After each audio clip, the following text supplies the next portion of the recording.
Hello student, आपका एक बार फिर से स्वागत है मेरे साथ इकोनॉमिक्स की क्लास में। तो आज का जो हमारा टॉपिक है वो है इंडियन इकोनॉमी से पॉवर्टी चैप्टर का, ठीक है, जिसका मैं ऑलरेडी वन पार्ट डाल चुका हूँ। ठीक है, उस पार्ट में मैंने क्या बताया था आपको कि पॉवर्टी कैसे आई हमारे देश में, कौन से कारण थे, कौन से रीजन थे। अब उसी पॉवर्टी को किस तरीके से हमारी गवर्नमेंट रिमूव कर रही है या रिड्यूस कर रही है उसके बारे में पढ़ेंगे। तो चलो स्टार्ट करते हैं।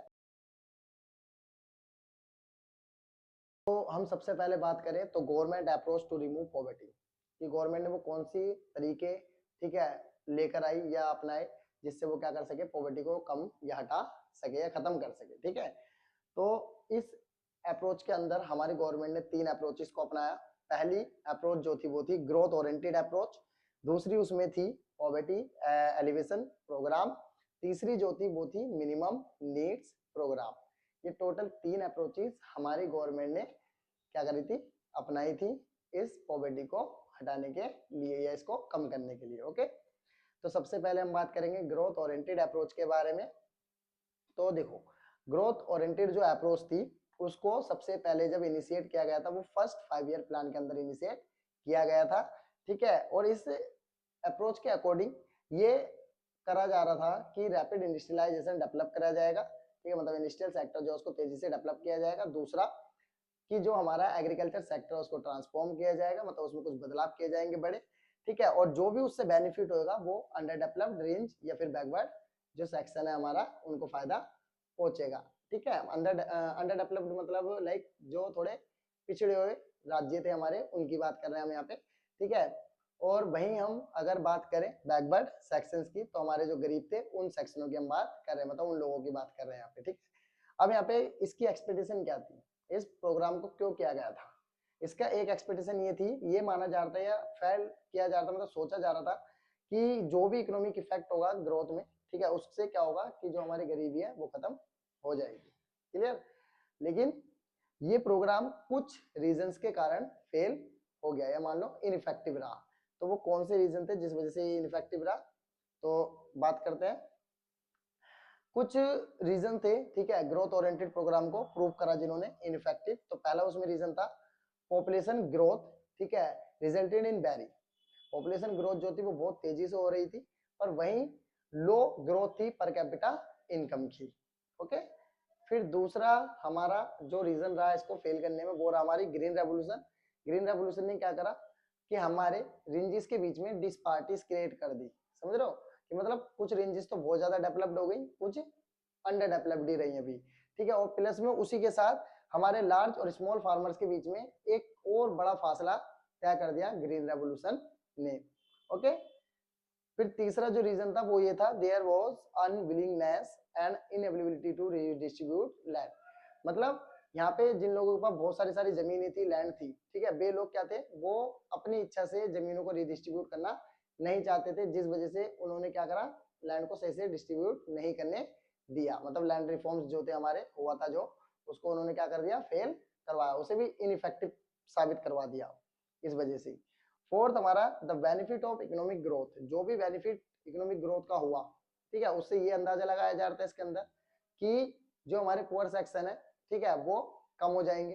पर ऐसा नहीं हुआ, जो ग्रोथ हुई इकोनॉमिक वो क्या हुई, सिर्फ लार्जर्स को या मान लो अमीर लोगों को ही फायदा मिला। मतलब गरीब जैसे थे वो वैसे के वैसे रहे, और मान लो और ज्यादा उनकी हालात खराब हो गए।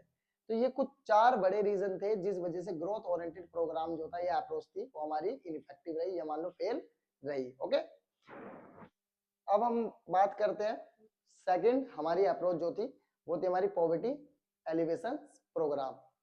अब पॉवर्टी एलिवेशन प्रोग्राम के अंदर क्या था, देखो एलिवेशन का मतलब होता है रिमूव करना या रेड्यूस करना, ठीक है, किसी भी चीज को। तो यहाँ पे पॉवर्टी को एलिवेट किया जा रहा है, मतलब कम किया जा रहा है। तो वो प्रोग्राम चलाए गए उसको कम करने के लिए, वो कौन से थे।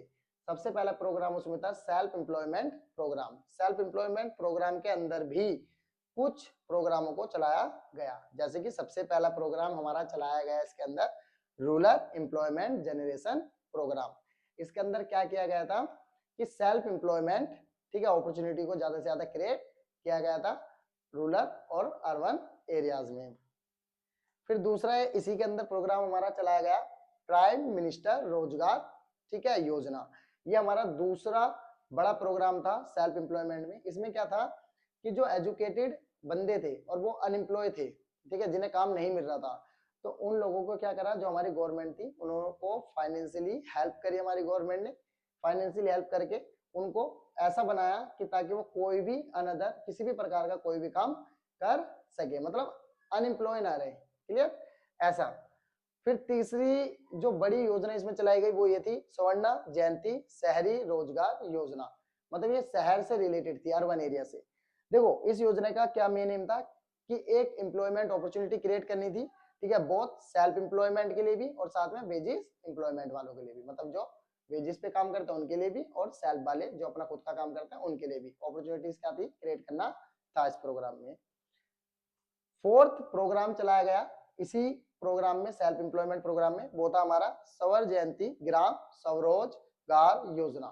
ठीक है, इस स्वरोजगार योजना के अंदर क्या करा गया, इसमें जो माइक्रो एंटरप्राइज थे, मतलब जो छोटे छोटे लोग काम करते हैं घर वगैरह में, अपने स्मॉल इंडस्ट्रीज आप ये कह लो या कॉटेज इंडस्ट्रीज कह लो, उन इंडस्ट्रीज को बढ़ावा देने के लिए इसमें क्या करी गई थी, मदद की गई थी, ताकि जो पुअर फैमिलीज है उनको असिस्ट किया जा सके, जो पॉवर्टी लाइन से नीचे जो लोग हैं उनको असिस्ट किया जा सके, ताकि उनको थोड़ा सा ऊपर लाया जा सके पॉवर्टी लाइन से। ठीक है, और वो कैसे आएगा, जब एम्प्लॉयमेंट मिलेगा, जब वो कमाएंगे खाएंगे, अपनी स्टैंडर्ड ऑफ लिविंग अच्छी करेंगे, तभी तो हो पाएगा ना पॉसिबल।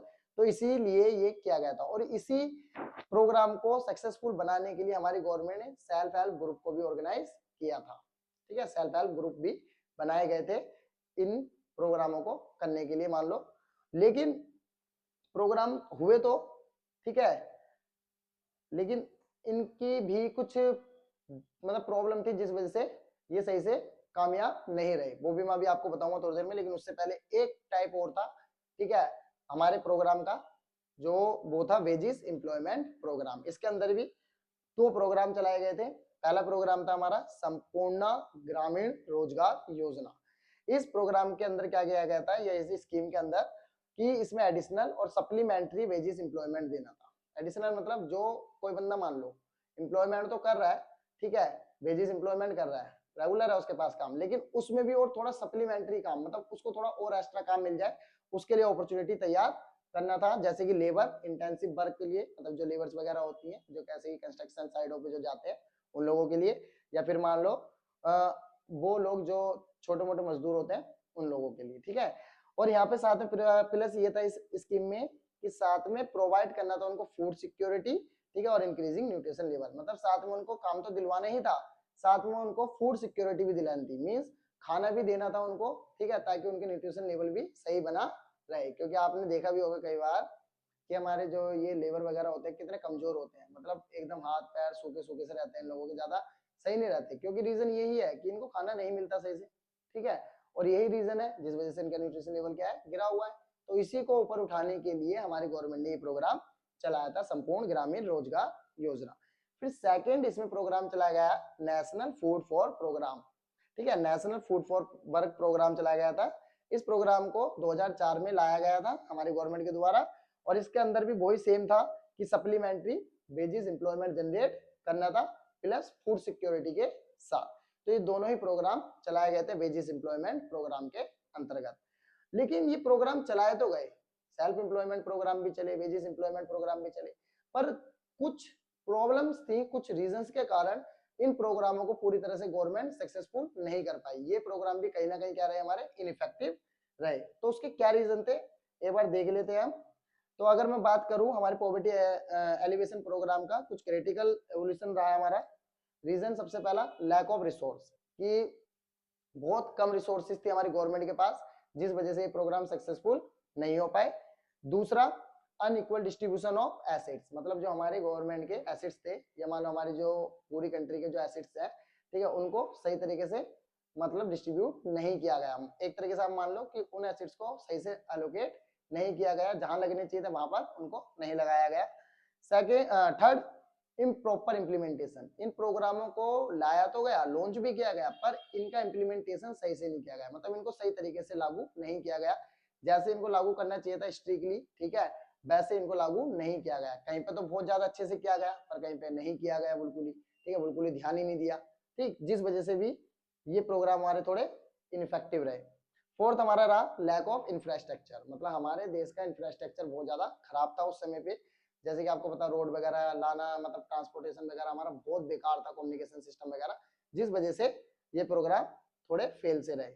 उसके बाद lack of active participation of poor people, और सबसे बड़ा रीजन इन प्रोग्रामों का इनफेक्टिव होने का ये है कि जो हमारे पुअर पीपल्स थे उन्होंने खुद भी इसमें पार्टिसिपेट नहीं किया।